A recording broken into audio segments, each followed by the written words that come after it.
13장 8절 라그랑지 승수를 같이 공부하도록 하겠습니다. 이 절에서 학습하고자 하는 주제는 제한 조건이 주어졌을 때 그 제한 조건 상에서 정의된 함수의 최대값과 최소값을 구하는 것이 주 목적입니다. 우리는 제한 조건 하에서의 최대 최소를 어떻게 구할 수 있는지를 우리가 간단하게 그래프를 통해서 한번 확인해 보도록 하겠습니다. 우리 교재 앞부분에 나와 있는 그 그림 말고 교재 예제 2번에 있는 그림을 가지고 설명을 드리도록 하겠습니다. 교재 예제 2번에는 다음 같은 공간상의 곡면이 주어져 있습니다. 이 곡면은 타원 포물면이라고 얘기를 합니다. 수평으로 절단했을 때 절단된 단면이 타원으로 나오는 포물면이다 라고 해서 타원 포물면이라고 얘기를 할 텐데요. 자, 식으로 보면 z=x제곱 더하기 2y제곱으로 되어 있습니다. 그리고 이 그림을 잘 보면 알 수 있듯이 바닥에 x제곱 더하기 y제곱 이퀄 1이 이 함수의 정역에 해당된다고 보겠습니다. 즉 이 곡면 자체는 그냥 전평면에서 그냥 그린 것이고요.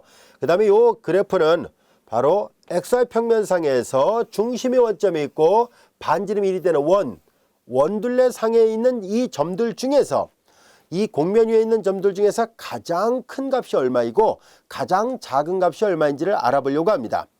이렇게 되는 이 곡선을 제한 곡선 또는 제한 조건이라고 얘기를 하는데요.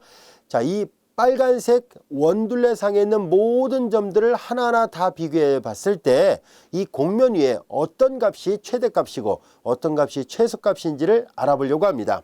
우리는 이해를 돕기 위해서 이 그림을 잘 보면요. 여기 이렇게 실선의 그래프가 있어요. 이 실선의 그래프가 뭘 나타내냐면은 바로 요 빨간색 곡선상에 있는 각각의 점에서 함수값들을 다 곡면 위에 있는 함수값들을 찾아보니까 대략 이렇게 그려지더라 라는 얘기입니다.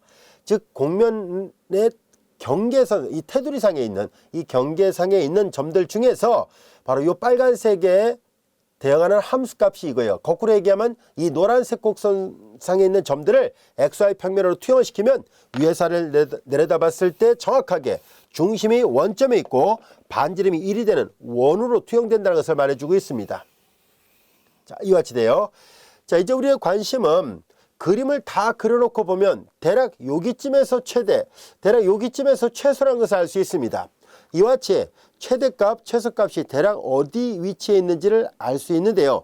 이걸 좀 더 명확하게 하기 위해서 우리는 레벨 커브, 등위 곡선을 만들어서 한번 직접 비교를 해보도록 하겠습니다. 등위 곡선을 만든다는 얘기는 무슨 말이냐면은 이 곡면을 XY 평면으로 수평으로 절단을 해보도록 하겠습니다. XY 평면으로 수평으로 절단하도록 하죠. 자, 그랬을 때 편의상 이쯤에서 절단해 보도록 하겠습니다. 얘를 z=1이라 가정하겠습니다.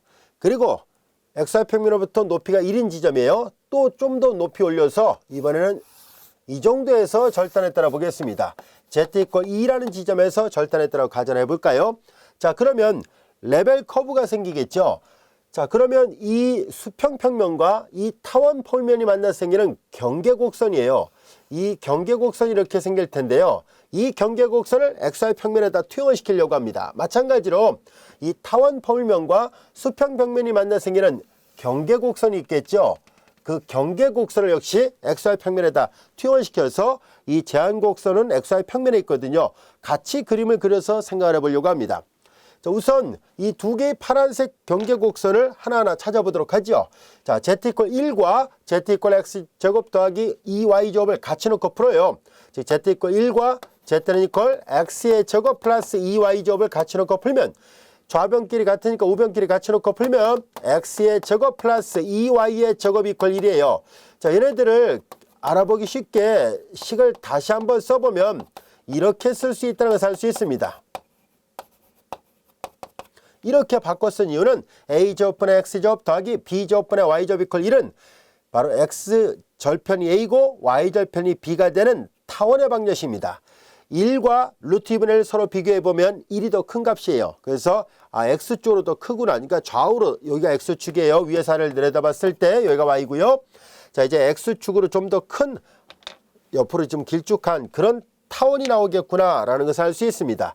그래서 그 타원을 계산해 보니까 여기가 마침 이게 단위원이었거든요.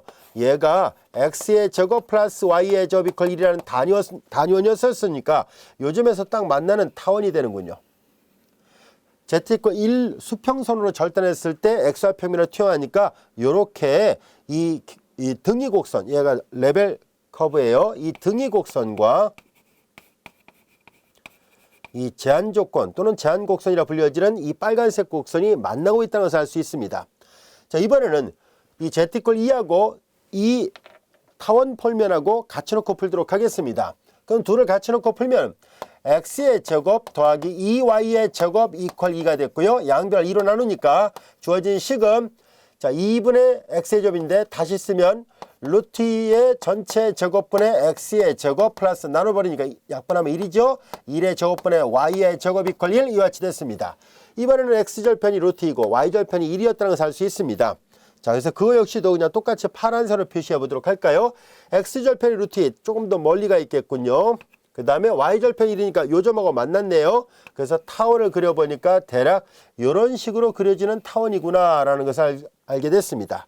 여기까지가 됐죠. 자, 그리고 계속 레벨 커브를 만들어 볼 수 있을 겁니다. 그 더 밑으로 또는 중간으로 더 위로 이렇게 만들 수 있을 텐데요. 그냥 시각적으로 이 두 개만 그려놓고 생각해 보도록 하겠습니다. 이런 그림을 그려놓은 것이 우리 교재에 보면 나와 있는 이 그림입니다. 여기까지가 됐죠. 자, 요 그림이 바로 지금 그렸던 이 그림하고 똑같은 거예요. 자, 우리는 여기에서 이 그림을 잘 들여다보면 중간을 자르거나 또 밑을 자르면은 또 다른 형태의 타원이 나오겠죠. 그런데 만약에 더 위를 자르게 되면 더 큰 타원이 나올 것이고요. 더 밑을 자르게 되면 더 작은 타원이 나올 텐데요. 자, 이 하얀색으로 표시했던 타원과 빨간색 경계곡선은 전혀 만나지 않는다는 것을 알 수 있습니다. 접하지 않고 있어요. 정확하게 표현하면 이제 접하지 않았다는 것을 알 수 있어요. 중간을 잘라버리면은요. 중간을 잘라버리면은 이렇게 지나는 가는데 접하지는 않습니다. 자, 그런데 우리는 여기서 우리가 관심을 가지려는 것은 많은 레벨 커브들이 있을 때 그 중에서 특히 이 제한곡선하고 이렇게 만나게 되는 제한곡선하고 만나게 되는 그런 등위 곡선이 있다는 것을 알게 됐습니다. 정확하게 한 점에서 만나는 거예요. 정확한 표현은 만난다라기보다는 접한다는 표현이 더 낫겠군요. 즉, 요 네 개의 점에서 이 등위 곡선하고 제한곡선은 공통의 접선을 갖고 있다는 것을 알게 됐습니다. 공통의 접선을 갖고 있습니다. 여기까지가 됐죠. 자, 그러다 보니까 우리는 이 제한곡선은 보다시피 음함수로 되어 있습니다. 얘네들은 음함수죠. 우리는 앞절에서 공부했었습니다. 음함수의 그라디언트 벡터는 바로 이 접선의 수직이 되는 법선 벡터를 향한다 라고 되어 있었어요. 자, 그래서 자연스럽게 이 제한곡선이 주어져 있을 때 이 노란색이 다 접선이잖아요. 이 접선에 대해서 이 빨간색 이 함수를 G라 놨을 때요.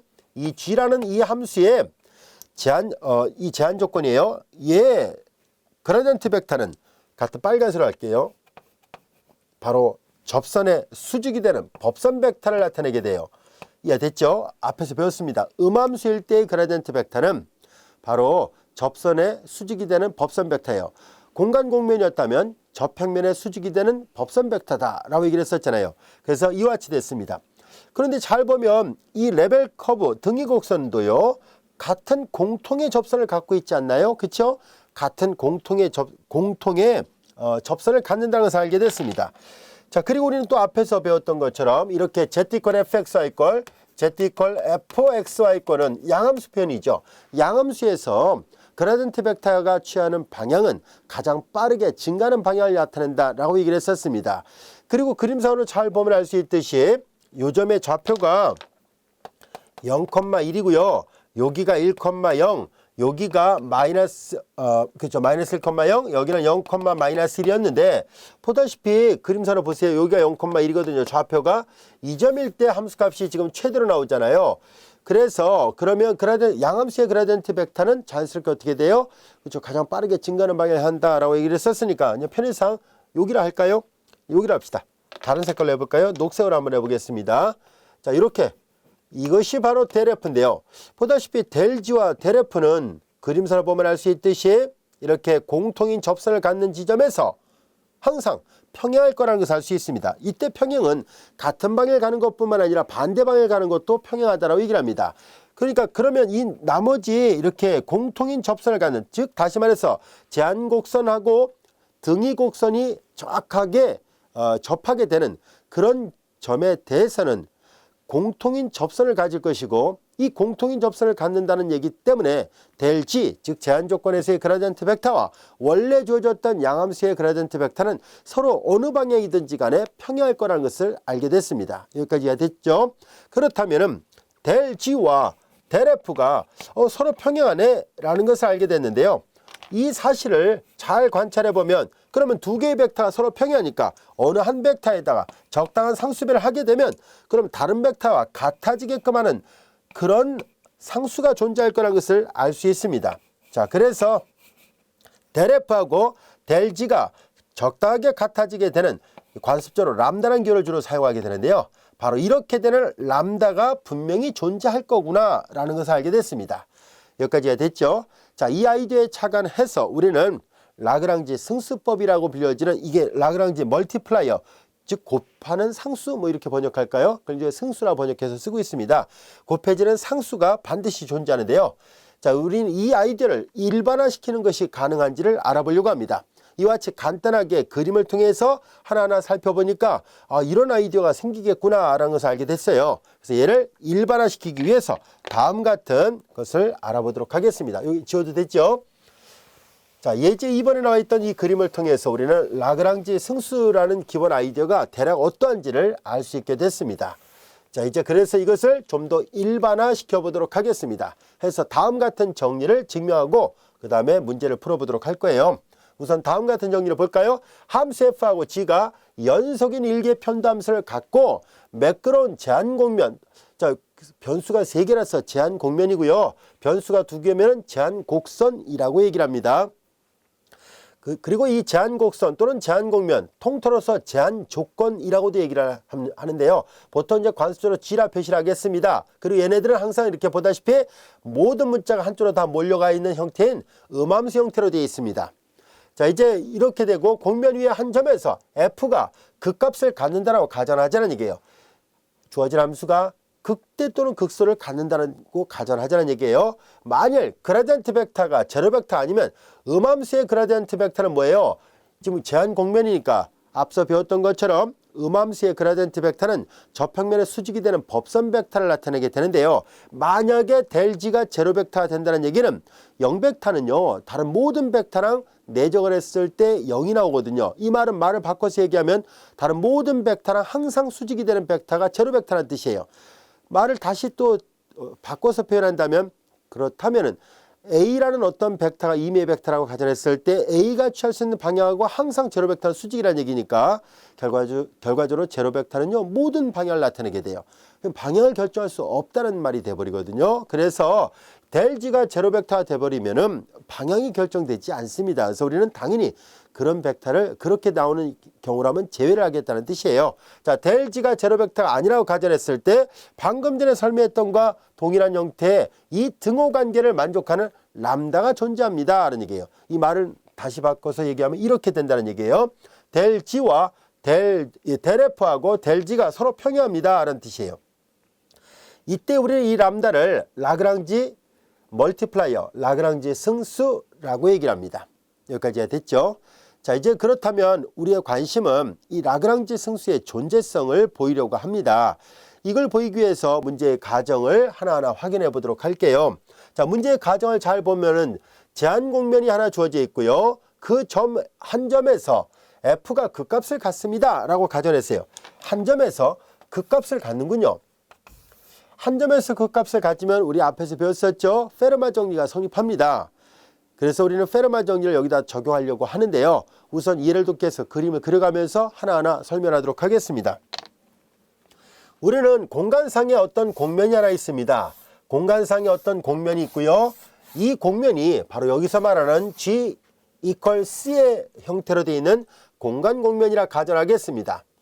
자, 이 공간 공면 위에 한 점이 있습니다. 한 점을 P라 놓겠습니다.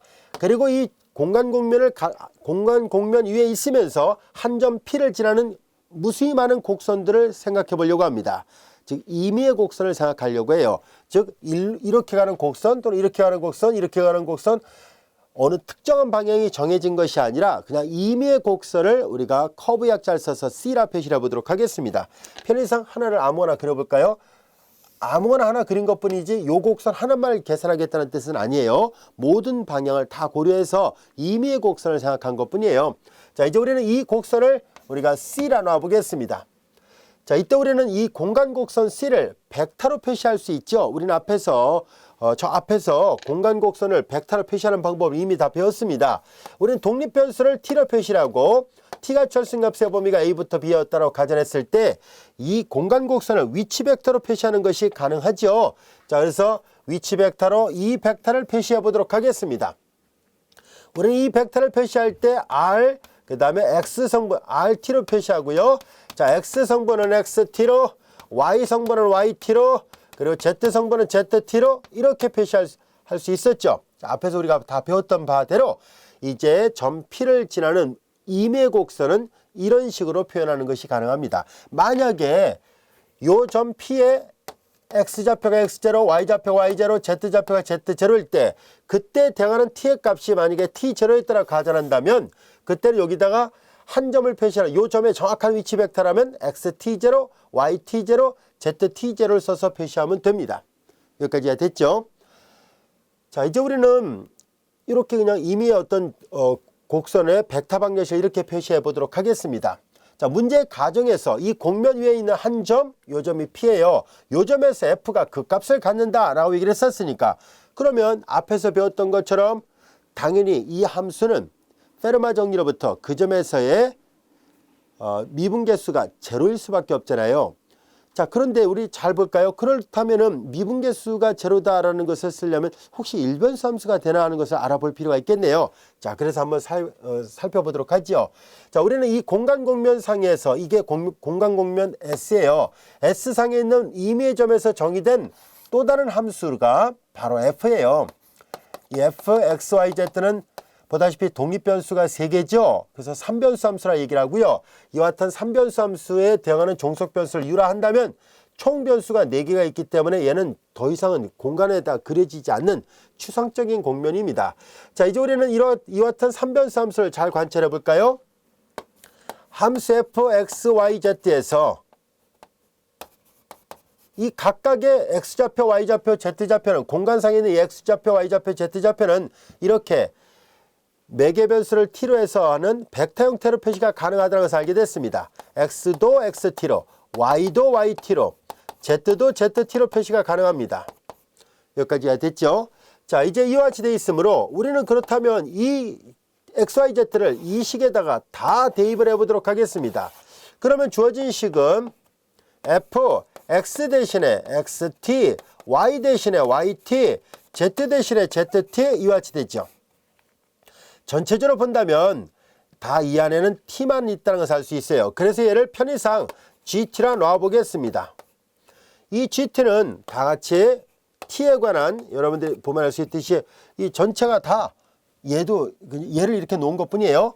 t에 관한 일변수 함수입니다.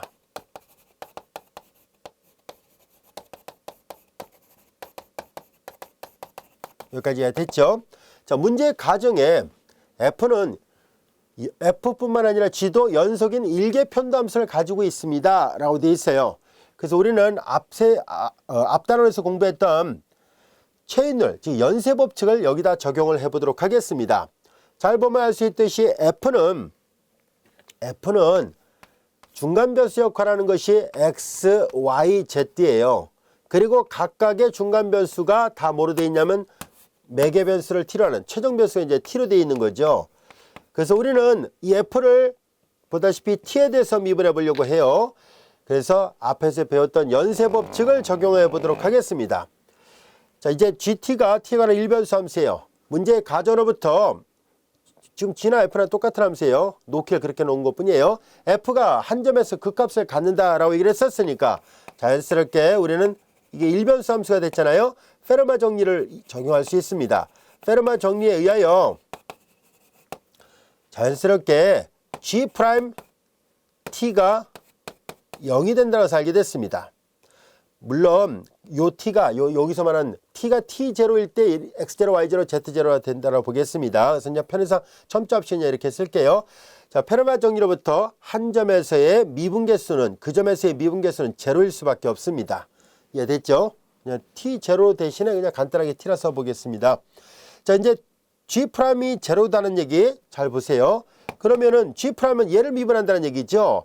자, 이 전체 함수가 합성되어 있습니다. 근데 안에가 전부 다 T만의 함수니까 합성함수의 미분법을 적용하도록 하죠.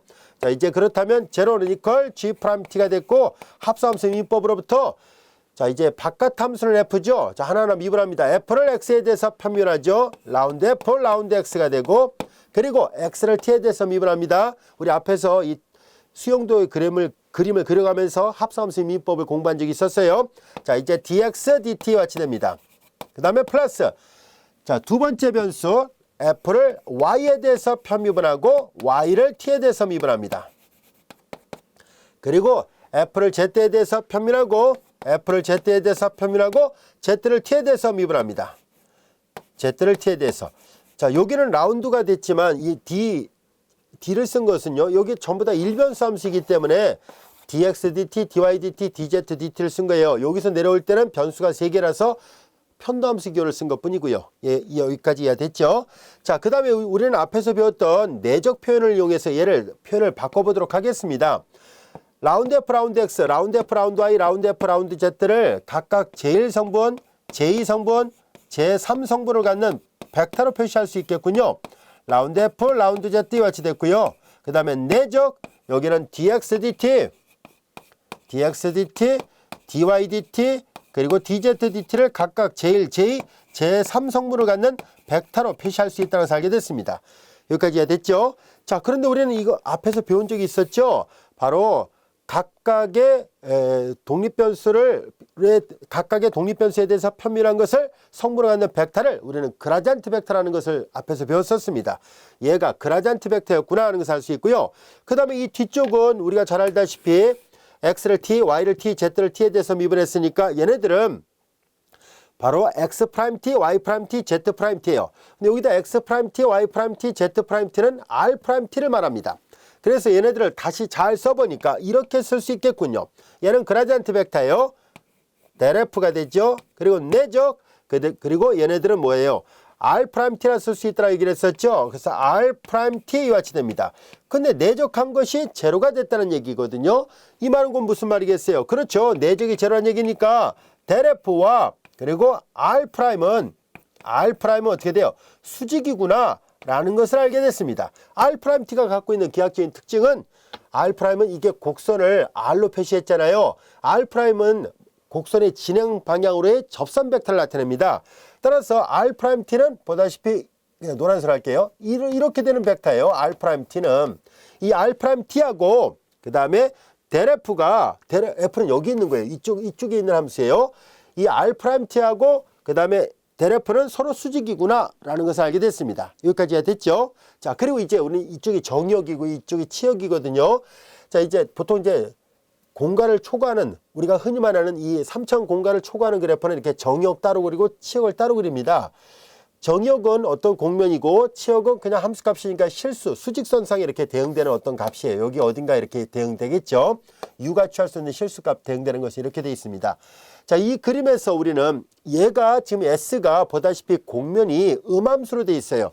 우리는 앞에서도 배웠었죠.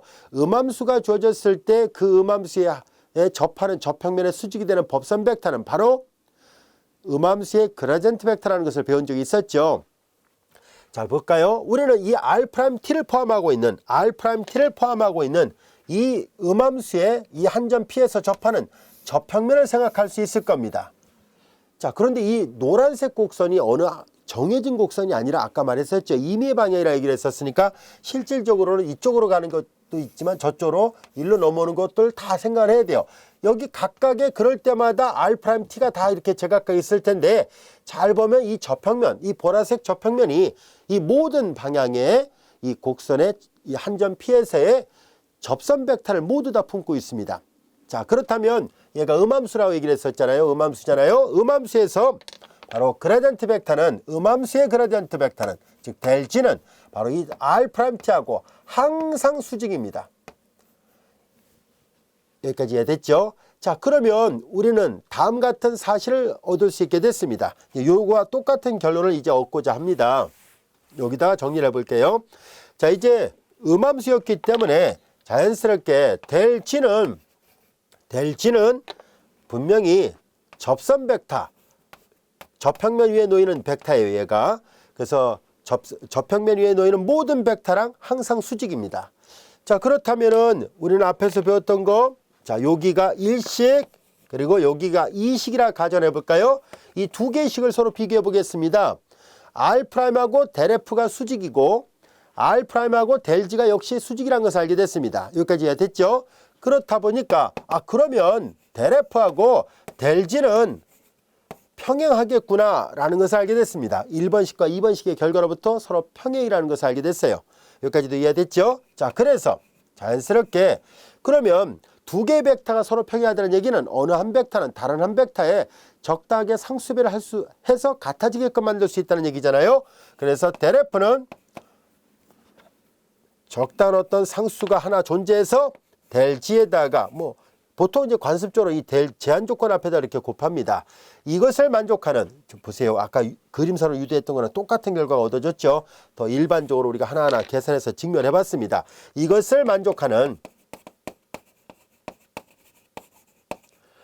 적당한 상수 람다가 존재합니다. 이 람다를 우리는 라그랑지가 찾은 람다다 해서 라그랑지의 한쪽에다 곱했잖아요. 그래서 멀티플라이어, 라그랑지 승수라고 얘기를 합니다. 이 정리가 이제 이해됐죠? 앞에 그림을 갖고 설명한 거를 일반화시켜서 직접 증명해 보니까 성립한다는 것을 알게 됐습니다. 자, 그러면 이 라그랑지 승수는 그럼 어떻게 해야 됩니까 하는 문제인데요. 아까 여기다 그렸던 그림이 있었잖아요. 그 그림을 예제 2번의 그림을 잠시 미리 설명을 해 볼게요. 자, 여기 보다시피 우리는 이런 점들에서 접하잖아요. 그렇죠? 제한곡선과 그리고 등위곡선이 접하는 점들이 이렇게 있어요. 자, 이런 점에서 공통인 접선을 갖게 되고 공통인 접선을 갖게 되다 보니까 하나하나 확인해 보니까 제한곡선에서의 그라디언트 벡터와 원래 주어진 함수의 그라디언트 벡터가 서로 평행하게 된다는 것을 알게 됐었습니다. 결과적으로 이런 점에서 아까도 그림을 통해서 확인해 봤듯이 최대값 또는 최소값이 존재했잖아요. 그래서 이제 라그랑지가 찾아냈던 이 라그랑지 승수를 이용하면은 최대 경계곡선상에서의 최대 최소 문제를 해결할 수 있습니다. 자, 그것을 요약해 놓은 것이 바로 여기 있는 해법이에요. 자, 이 정리가 이제 증명이 됐으니까 해법을 살펴보도록 하겠습니다. G는 equal K를 제약 조건 또는 제한 조건 또는 제한 공면이라 얘기를 해도 돼요. 자, 이제 제약 조건을 하여 함수 F의 최대값과 최소값을 구하는 문제를 어떻게 풀면 좋을까 하는 얘기예요. 그러기 위해서는 몇 가지 조건을 붙일까요? 이러한 극값이 존재하고 공면상에서 델 G는 절대 0이 아니었다라고 가정하고서 문제를 풀겠다는 얘기예요. 그리고 최대 최소값을 항상 구할 수 있어야 된다는 얘기고 그런 전제 조건하에서 다뤄보려고 합니다. 그럼 다음 같은 순서로 계산하시오라는 얘기입니다. 자, 이제 다음을 만족하는 모든 x, y, z, 람다의 값을 모두 구해보세요라는 얘기예요. 즉 앞으로 우리는 많은 문제를 풀 때 제한 조건에서 정의되는 어떤 함수의 최대 최소 문제를 풀 때 델 F는 이퀄 람다 델 G를 이용해서 풀려고 하는데요. 이걸 풀다 보면 문자가 3개, 여기 하나 되니까 4개예요. 근데 이게 벡터이기 때문에 잘 보면은 방정식의 개수는 3개인데요. 문자가 4개가 되는 부정방정식입니다. 그래서 이거 하나만 갖고는 문제가 풀리지 않습니다. 그래서 또 다른 문제에서 주어졌던 제한 조건하고 동시에 연립해서 풉니다. 얘를 푸는 방법은 위에 있는 식을 적당하게 계산해서 아래 식에다 대입해서 X좌표, Y좌표, Z좌표를 모두 다 구합니다. 마치 앞에서 했던 것처럼 이런 거는 이런 경계 접하게 되는 이런 점들을 모두 다 찾는다는 뜻이에요. 자, 이렇게 모두 다 찾는 다음에 여기에 첫 번째 단계에서 구한 모든 점들에 대해서 F의 값을 하나하나 다 계산합니다. 즉 각각의 이런 점들을 모두 다 구한 다음에 함수값을 하나하나 비교해서 그들 중에서 가장 큰 값이 최대값이고 가장 작은 값이 최소값입니다 하는 뜻이에요. 자, 앞으로 이제 제한 조건이 주어졌을 때 다변수 함수의 최대 최소는 이 라그랑지 승수를 이용해서 풀려고 합니다. 학교 시험에 꽤 많이 나오는 아주 중요한 이론입니다. 잘 알아두세요. 그리고 조금 아까 선생님이 증명했던 것도 학교 시험에서도 증명하라고도 많이 내니까요. 연습을 많이 해보세요. 자, 이제 우리는 간단한 예문을 통해서 하나하나 이 라그랑지 승수가 옳다는 것을 이 해법으로 풀 수 있다는 것을 알아보려고 합니다. 예제 1번을 볼까요? 이 예제 1번은 바로 앞전에서 풀었던 예제 6번인가에서 이미 풀었던 문제입니다. 이변수 함수의 극대극수를 푸는 문제에서 뚜껑이 없는 직육면체의 상자를 만든다라고 했던 그 문제거든요.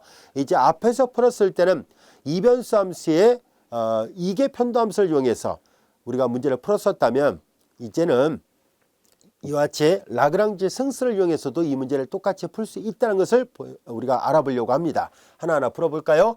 자, 뚜껑이 없는 직육면체의 상자가 자, 이제 12제곱미터의 넓이의 판지로 만들어져 있습니다. 이 상자의 부피의 최대값을 구해보시오라는 얘기입니다. 자, 우선 식을 세워보도록 하죠. 앞전에서 풀었던 거와는 다른 식입니다. 자, 이제 우선 부피를 구하는 식은 똑같습니다.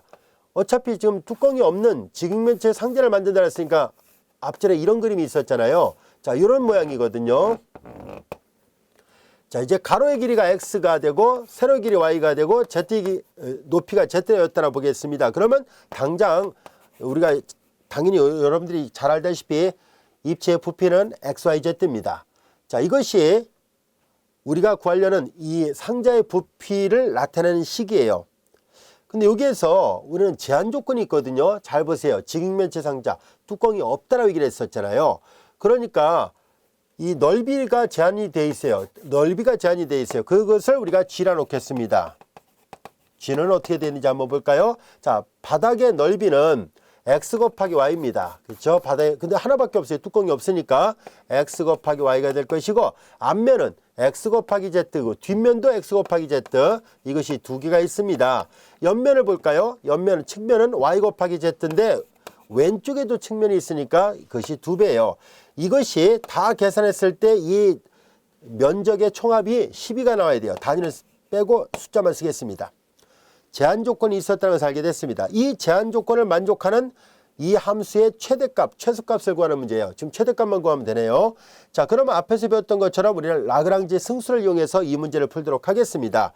자, 이제 V를 이렇게 놓고 G를 이것이라 놓으면은 다음 같은 방정식을 만족하는 식을 찾아야 돼요. 델 V는 이퀄 람다 델 G를 만족하는 람다 이런 관계식하고 제한 조건이 G죠. 이거예요. XY 플러스 2XZ 플러스 2YZ 이퀄 12를 만족하는 식을 풀어야만 합니다. 여기까지가 됐죠. 자, 그 다음에 이제 이어서 우리는 첫 번째 식을 마저 계산하도록 하겠습니다. 첫 번째 식을 잘 보면은 델 V하고 람다 델 G를 식을 세워야 돼요. 자, 다시 한번 살펴본다면 델 G는 얘를 X에 대해서 편밀한 것이 제1성분, Y에 대해서 편밀한 것이 제2성분, Z에 대해서 편밀한 것이 제3성분입니다. 그래서 계산하면 X에 대해서 편밀하니까 YZ, 그리고 Y에 대해서 편밀하면 XZ, 그리고 Z에 대해서 편밀하면 XY예요. 그리고 이제 람다 델 G를 역시 구합니다. 얘네들을 X에 대해서 편밀하면 Y 더하기 2Z가 되네요. 그리고 Y에 대해서 편밀하면 X 더하기 2Z, Z에 대해서 편밀하면 2X 더하기 2Y입니다. 이거 하고 밑에 있는 제한 조건하고 역시 동시에 만족해야 됩니다.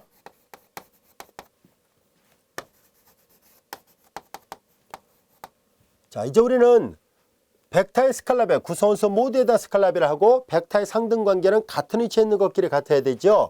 그래서 그들을 같이 놓고 풀어볼까요? YZ는 이퀄 람다 Y 플러스 2Z가 첫 번째 식이고요. 스칼라별하고 같이 놓고 푸는 거예요. XZ는 이퀄 람다 그리고 X 플러스 2Z 이와 같이 돼요. 그 다음에 XY는 이퀄 람다 그리고 2X 플러스 2Y예요. 자, 이와 같이 됐습니다. 그리고 방정식 하나 더 있죠. XY 플러스 2XZ 플러스 2YZ 이퀄 12가 됐습니다. 얘를 1식, 2식, 3식이라고 이걸 4식이라고 하겠습니다. 자, 여기서 첫 번째부터 세 번째를 적당하게 식을 풀어서 네 번째 식에다 대입한 뒤에 X값, Y값, Z값을 찾기만 하면 됩니다. 자, 우리는 여기에서 이 식을 잘 관찰해 보면 좌변은 YZ, XZ, XY 문자가 서로 다른 게 두 개씩 곱해져 있네요. 이때 우리는 1번식에다 x를 곱하고 2번식에다가 y를 곱하고 3번식에다가 z를 곱해 보겠습니다. 즉 1식에다가는 x를 곱해 보고 2식에다가는 y를 곱해 보고 3번식에다가는 z를 곱해 보겠습니다. 이렇게 곱하면 좌변은 다 xyz, xyz가 된다고 할 수 있죠. 그러면 우변에는 자, 좌변이 같으니까 당연히 우변끼리 같아야 되죠. 람다는 이퀄 x 그리고 y 플러스 2z. 그 다음에 똑같으니까 이제 계속 쓰겠습니다. 좌변끼리 같으니까 우변끼리 다 갖다 놓고 푸는 거거든요. 람다, 여기는 y를 곱했었죠. 람다 그리고 y 그리고 x 플러스 2z 이와 같이 됩니다. 그 다음에 람다, 여기는 z를 곱했었죠. z 2x 플러스 2y 이와 같이 됩니다. 자, 이제 우리는 이 비례식을 만족하는 식을 찾아보도록 하겠습니다. 여기서 우리는 여기 람다가 빠졌군요. 여기 앞에 람다가 빠진 게 아니라 람다에다 등을 붙였군요. 이렇게 해야 되죠. 왜냐하면 좌변끼리 같으니까 우변끼리 갖다 놓은 것은 이렇게 됐어요. 자, 이제 우리는 여기에서 람다가 0인지 0이 아닌지를 비교해 볼까요? 만약에 람다가 0이면 우변 다 0이에요. 그러면 좌변들은 다 어떻게 돼요? 둘 중에 하나가 0이 나와야 된다는 얘기인데 둘 중에 하나가 0이 나온다? 그러면 안 되잖아요. 이 직육면체의 부피를 만들 수가 없습니다. 당연히 여기는 아무 말이 없더라도 이 상자를 만들려면 XYZ는 모두 다 양수가 돼야 되니까 얘네들이 양수니까 람다 절대로 0이 될 수는 없다는 것을 알게 됐어요. 람다 0이다라고 가정하면 X나 또는 Y나 또는 Z 최소한 어느 하나가 0이 나온다는 말인데요. 그러면 상자가 만들어지지 않죠. 람다 0이 아니라는 것을 확인했습니다. 자, 이제 따라서 람다 0이 아니었으니까 얘네들을 계산합니다. 첫 번째 식을 연립해서 풀게요.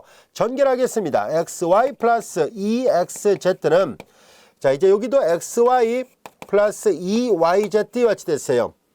여기서 잘 보니까 x 곱하기 y는 좌우에 동일하게 있으니까 약분이 가능하죠. 자, 그 다음에 2도 0이 하니까 약분이 가능하죠. 한쪽으로 넘기겠습니다. 그러면 xz-yz 이퀄 제로가 될 것이고 이 식에서 z가 공통항이니까 묶어내면 x-y z 이퀄 제로입니다. 그럼 두 개 곱해서 0이 돼야 되는데 앞이 0이거나 또는 뒤가 0이 돼야 되죠. 그런데 이 z가 양수란 조건에 위배가 되니까 z는 절대로 0이 될 리 없다는 것을 알게 됐습니다. 얘가 0이 아니니까 그럼 x-y가 0이어야 된다는 것을 알게 됐습니다. 즉 이 말은 x하고 y가 같아야 됩니다라는 것을 알게 됐습니다. 자, 이제 첫 번째 방정식을 풀어본 결과 x하고 y가 같다는 것을 알게 됐습니다. 그럼 마찬가지로 이번에는 이 두 번째 방정식을 또 풀어보도록 하겠습니다. 여기다 풀게요. 자, 또한 두 번째 방정식을 연립해서 풉니다. 이렇게 하니까는 xy, 자, 그리고 xy, 이렇게 하니까 2yz가 있죠. 2yz. 그 다음에 이렇게 하면 2xz, 그리고 2yz가 있습니다. 2yz 같이 됐어요. 여기까지 됐죠. xy, 2yz가 있고요. 그 다음에 이렇게 하면 2xz 그리고 2yz예요. 근데 2yz 서로 소거되네요. 이해됐죠? 2yz 서로 소거됩니다. 그래서 얘네 둘만 남는데요. 자, 한쪽으로 모아서 보겠습니다. 한쪽으로 모아보니까 x를 묶어내면 y-2z 이퀄 제로예요. 두 개 곱해서 0이니까 앞이 0이거나 또는 뒤가 0이 돼야 되는데 앞은 절대 0이 될 리 없죠. 이미 x가 양수라고 얘기를 했었으니까요. 그래서 뒤가 0일 수밖에 없습니다. 이 뒤가 0이어야겠구나 라는 것을 알게 됐어요. 확인해 보니까 y는 이퀄 2z라는 또 다른 식을 얻게 됐습니다. x하고 y는 같고 y는 2z였구나 라는 것을 알게 됐습니다. 그러면 이 관계식을 찾았으니까 이 관계식을 아직 xyz 좌표를 못 구했잖아요. 네 번째 식에다 그대로 대입을 합니다. 이제 4번 식에다 그대로 대입을 하면은 그대로 대입을 할게요. 우리는 뭐를 바꿔놓을 것이냐면 이 관계식을 이용해서 하나하나 다 바꿔놓도록 하겠습니다. 주어진 식에서 y는 2z잖아요. 그러면 다 z로 바꿔볼까요? 그러면 x하고 y가 같거든요. x도 2z네요. 그럼 x 대신에 2z를 y 대신에 2z를 z는 그냥 z를 대입해 보겠습니다. 그럼 4번 식에다 그대로 대입을 합니다. x 대신에 2z, y 대신에 2z를 대입하니까 곱하면 4z의 제곱, 4z의 제곱이 될 것이고 그 다음에 여기도 x 대신에 2z를 대입하니까 2z 곱하기 2니까 4z 곱하기 z니까 4z의 제곱. 그 다음에 y 대신에 2z를 대입하니까 4z 곱하기 z니까 4z의 제곱이에요. 이것이 12가 돼야 되죠. 3, 4, 12. 12z의 제곱은 이퀄 12가 됐으니까 소거되고요. z는 플러스 마이너스 1이 되는데 z는 양수가 돼야 되잖아요. 길이니까. 그래서 z가 1밖에 나오지 않는다는 것을 알게 됐습니다. 자, 이제 z가 1이라는 것을 하나 찾게 됐고요. z가 1이면은 x는 2가 돼야 되겠네요. x는 2. x가 2가 되니까 y도 구할 수 있네요. y도 2가 돼야 되겠군요.